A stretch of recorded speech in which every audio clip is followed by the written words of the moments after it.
Truth మాట్లాడుకుందాం. పాతకాలంలో మన అమ్మమ్మ వాళ్ళు ఆయుర్వేదిక్ రెమెడీస్ అంటే ఇంట్లో దొరికే న్యాచురల్ రెమెడీస్తోనే స్కిన్ కేర్ చేసేవాళ్ళు.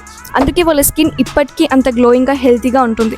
కానీ మనము vitamin C, niacinamide, hyaluronic acid అనుకుంటూ స్కిన్ కేర్ వైపే వెళ్తున్నాము. నిజంగా చెప్పాలి అని అంటే ayurvedic remedies time taking process, కానీ రిజల్ట్ మంచిగా ఉంటుంది. అది ఎవ్వరికి కనిపించదు. టైం టేకింగ్ ప్రాసెస్ కాబట్టి అంత పేషెన్స్ మనకి ఎక్కడున్నాయి. స్కిన్ కేర్లో high chemicals and acids use చేస్తారు కాబట్టి తొందరగా రిజల్ట్ ఉంటుంది.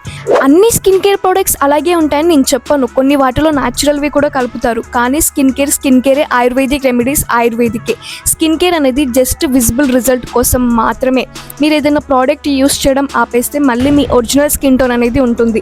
కానీ ఆయుర్వేదిక్ రెమెడీస్లో టైం టేకింగ్ ప్రాసెస్ అయినా కూడా న్యాచురల్గా స్కిన్ని రిపేర్ చేస్తుంది. ఇది మీరు యూస్ చేసినా చెయ్యకపోయినా కూడా మీ స్కిన్ హెల్తీగా గ్లోయింగ్గా ఉంటుంది.